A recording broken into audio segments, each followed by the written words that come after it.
Hello everyone, I'm Saurabh. I welcome you to Informative Chat. In today's session, we will be discussing about worldly life and spiritual life. To enlighten us, today we have a very special guest, Swami Avdutanand Saraswati. Swamiji, thank you so much for taking out time. It's my pleasure. Swamiji, when we speak about worldly life, that is too quick, too chaotic, full of pressure and tension. And when we speak about spiritual life, it is very calm, composed, and all that worldly life isn't. So, when, for an instant, someone becomes spiritual, would it mean that that person has renounced money, fame, or success? Not at all. In one word, if I have to say, not at all. Being spiritual doesn't mean that you don't discharge your responsibilities and duties towards your family. Okay. Because if you understand what spirituality is all about, in simple terms, if I explain, like in any business, a businessman, what is he concerned about most? What matters to him the most? He is not too concerned about how many people visited his establishment or how many transactions were done, what was the volume of transaction, and so on. At the end of the day, what matters to him most is, have I made profit or not? That's all that matters to him. Similarly, in the business of living, at the end of the day, what should matter to us most is, am I happy or not? If this is predominant in your mind, you are spiritual. Being happy is spirituality. And everybody wants to be happy. So everybody is anyway spiritual, isn't it? Only thing is that how to go about it, that's a different issue. A different thing about it. But happiness is part of our life. All of us without exception want to be happy. That is part of spirituality. In spiritual life also, what are we seeking? Happiness only. So it can't be different from a worldly life. Swamiji, you just said that worldly life and spiritual life can go together. Yes. So I would just want to ask you one thing, like in this quick and routine worldly life, how can we understand spirituality? In the sense, for common people, it would be rather challenging because they are too focused on their goals, ambitions, routine, responsibilities. See, the thing is, however fast our life may be, we want to be happy. Now the thing is, 24 hours we have at our disposal. Can we spare at least 10 minutes after that 24 hours? Definitely. Yeah.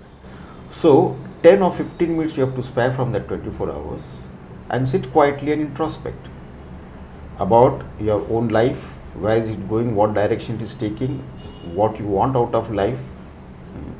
So that is when you introspect and start thinking about it, that is you are turning towards spirituality. That is being spiritual.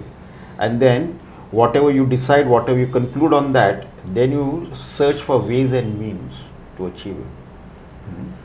And then when your discriminative intellect starts working, you start discriminating what can give you happiness, what cannot give you happiness, and where we seek happiness, whether it is lasting or not.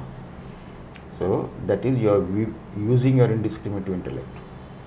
So in a fast-paced life, we can definitely spare 10-15 minutes. Where am I going? What direction I am taking? So that will be the first step on the spiritual path, and slowly the interest will increase, and you start seeking the right sources. That is how it goes. Swamiji, understanding spiritual sounds a bit complicated to me. But can a normal person live a routine life and still understand spiritual depth? Yes. In one word, if I have to tell you, it is yes. We have got examples of many saints in Maharashtra itself, many saints who discharge their responsibilities and duties towards their family, and at the same time attain the highest on the spiritual path. So, like for example, Namdev Maharaj, Eknath Maharaj, Tukaram Maharaj, Nisargadatta Maharaj, They were all ordinary grihasthas, householders. They discharged their duties towards their family, and at the same time, they found time to introspect, dive deeper into their own consciousness, and realize the highest truth, their own self. So it can happen. Anyone can realize it, because even in our ignorance, we are the same.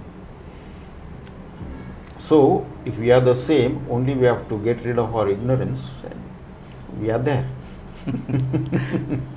Swamiji, great saints have great willpower and have attained enlightenment. So can a common man like me reach spiritual depths? Yes, of course. Each and every one of us, without exception, can reach spiritual depth. But how can I? Everything can be developed. Willpower also can be developed. If they had it, maybe they didn't have it earlier and they developed it. As we start focusing more and more on our goals, then we get energy also. We get focus, energy, we are determined. When our sankalpa is strong, we can achieve anything in life. The basic thing is having a strong sankalpa.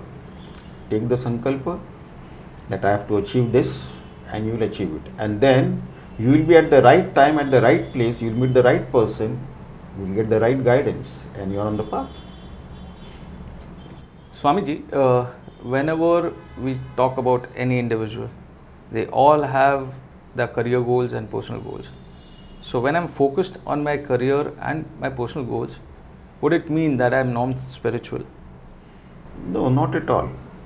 Because spirituality is not confined to a particular spiritual practice that you do every day, or the time you spend in your puja room or something like that. Spirituality expresses in your thoughts, in your emotions, in your speech, in your action. So when we don't hurt anyone through our speech, that is being spiritual. When we always engage in good karmas, good action, that is being spiritual. When we always entertain good thoughts, that is being spiritual. So this is not away from that. In the fast-paced life also, you can definitely do good actions, you can perform. Your speech should be such that you don't hurt by your speech anyone. That is spirituality. So is it different from the worldly life? Not at all. Swamiji, today's life is super busy, super competitive, and plus chaotic. So in such a ruckus, how can I understand myself? Okay, as you said, today's life is very busy, fast-paced. But in such a busy and fast-paced life, we definitely find time for our priorities.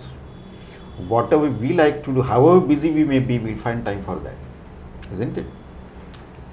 So similarly, if we put spirituality also in that priority list, or something which we like, then you will definitely find time for that.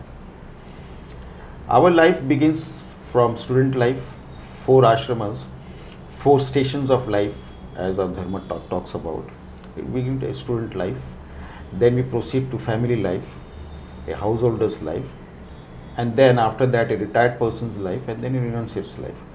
So it's obvious that in a householder's life, people will be busy, no doubt about that. But at least some time we can spare, because we do spare time in our householder's life also for other things which we like to do, apart from a routine job or business or whatever it is. So similarly, we can spare some time in the student life also, householder's life, but it will be much less. Once we retire, the day our youngest child gets married, that same day you become a Vanaprasya retired person. And then you have all the time in the world to pursue spirituality. And then when you progress further and you are into a renunciate's life, then slowly you start withdrawing from the world. In ancient times, kings used to abdicate, make their sons princes as a king, and they retire to the forest, never to come back. Even couples also, once their children used to get married, they will retire, go on pilgrimage, never to return. Of course, it may not be practical in this life, but we can still do it.